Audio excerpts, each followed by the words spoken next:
Ito, puro kapalpakan nito si Dan Fernandez. Sinampahan ng ethics complaint si Quadcom co-chairman Dan Fernandez mula yan sa kampo ni Cassandra Leong na inuugnay sa illegal na pogo.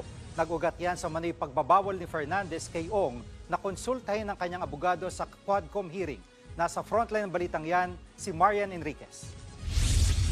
Naharap sa ethics complaint si Quad Committee Co-Chairman at Laguna Representative Dan Fernandez. Ang reklamo, isinampa ni Ito naman si Dan Fernandez, wala namang ginawa ito kung hindi magpa-TV time lang, magpa-cute kay Cassandra Ong di ba? Oo na, gwapo ka na. Pero wala namang kwenta yung mga pinag-aanong. Tingnan mo, una, 'di ba nagkaroon 'to ng anomalya silang dalawa ni Atras Abante kay Grijaldo. Ngayon naman kay Cassandra Ong, 'di ba? Puro kapalpakan ang ginagawa nito si Dan Fernandez. Hindi ata nito alam kung paano mag-conduct ng hearing. Alam dito sa mga 'yan, wala atang maayos eh. May maayos ba diyan sa yung isa sigaw ng sigaw. Yung isa naman banggit ng banggit pa tungkol sa Diyos, sigaw din ng sigaw. Ay nako. Yung isa nagpapakulong ng Hay! Attorney Ferdinand Topacio, ang abogado ni Cassandra Leong na iniuugnay sa mga illegal na pogo. Ayon kay Topacio, lumabag si Fernandez sa Code of Conduct sa gitna ng investigasyon sa operasyon ng mga pogo. Nilabag daw ng mambabatas ang karapatan ni Cassie Ong na kumonsulta sa kanyang abogado, pati ang karapatan nitong manahimik sa mga pagdinig. Hinarang at pinagbantaan daw ni Fernandez na ipakokontempt si Topacio kung hindi siya titigil sa pakikipag-usap sa kanyang kliyente. This was unprecedented in legislative history in this country na haharangin mo yung abogado at hindi mo palalapitin sa kanyang kliyente during a legislative hearing. Wala kasing alam, Attorney Topacio. Ha? Walang alam ito si Ito si Dan Fernandez. Oh. Hindi palalapitin. 'Di ba ang dami nilang sabit? Tapos katulad nito, pumuyok to si binubuking etong sila Dan Fernandez. Ganyan yung ginawa ni Grijaldo, 'di ba? Naalala ninyo? Oh, anong ginawa kay Grijaldo? Pinatawag. Nung pinatawag si Grijaldo, pag hindi nila gusto yung sagot o sinasabing hindi siya pwedeng maging witness against himself.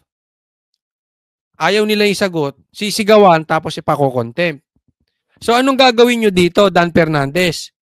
Pagtutulungan na naman ng grupo ninyo si Topacio.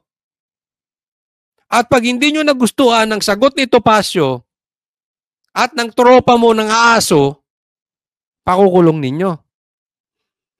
Ganyan na ang sistema ng bansang Pilipinas. Pag hindi nyo type ang sagot at hindi naaayon sa kagustuhan ninyo, pakukulong ninyo. Pag binubuking yung mali ninyong procedure dyan sa pag-hearing ninyo, pakukulong ninyo. Iba yung tingin nyo ata sa sarili nyo, Diyos. Teka muna, congressman lang kayo. Hindi nga umaabot siguro sa 20% ang boto nyo sa boto ni BP Sara. Mahihahaya kayo sa balat ninyo. Hindi kayo Diyos ha. Paalala. Ang nagbigay sa inyo ng kapangyarihan dyan, taong bayan. 3 taon lang. Hindi kayo Diyos. Ang planeta po acceptable ang ganoong behavior. Sa Quadcom. Si Fernandez na harapin ang ethics complaint na inihain ni Topacio. Hahayaan niya raw ang House Committee on... Alam mo, dapat hindi ko alam, nauubusan na ata talaga ng gimmick ito si Dan Fernandez. Dahil sa kagustuhan niyang manaig sa Laguna. Nagpapaligo pa ito ng matanda. Tignan mo yung style nito. Diba? Kung ano-ano na. Ngayon, may ano ba yung bago na naman nito? May bago na namang style to si Dan Fernandez. Hindi po trabaho ng gobernur ang isang maging caregiver. Tapos kunwari naglilinis-linis. Tigil-tigilan mo nga. Baka nga hindi ka marunong maglinis ng bahay mo eh. Ay nako. May mga politiko talagang mayroong kakornihan sa balat. Ito, gumimik din to kay Cassandra Ong, di ba? Nagpakwit-pakwit pa. Lahat na lang ng gagawin kasi nito. Kaya tuloy ang daming mali eh. Trinay nito magpa-English. English! Baluktot naman. Kaya nga tinawag din siya Mr. Google. Ang hilig kasing magpaano eh. Pasi ang tawag ko dyan. Ay, ang tawag ng iba dyan. Ako tawag ko dyan Jollibee. Bida-bida ito si Si Dan Fernandez. O yan. Ngayon, hinahabol ka ng karma. Pangalawang reklamo na yan. So meron na naman kayong bagong pagtutulungan ng tropa mo. Baka mamaya meron na namang pangatlo magrereklamo sa'yo. Pagtutulungan na naman ng tropa mo dyan. Huwag nyo na iboto itong mga ito. Maawa kayo sa bansang Pilipinas. Ethics na dinggin at magdesisyon dito. May violation tayo, di magdesisyon ng committee. Ganon kasimple yun. Di ba? Harapin natin lahat yan. Nagbabalita mula sa frontline, Mark. Tapang, no? Sino bang committee magdidesisyon? Baka kayo lang yan. Ethics complaint. Sino yung ethics? Tropa nila. Ay nako, bansang Pilipinas, wala tayong patutunguhan dito. Pero alam nyo, kapit lang.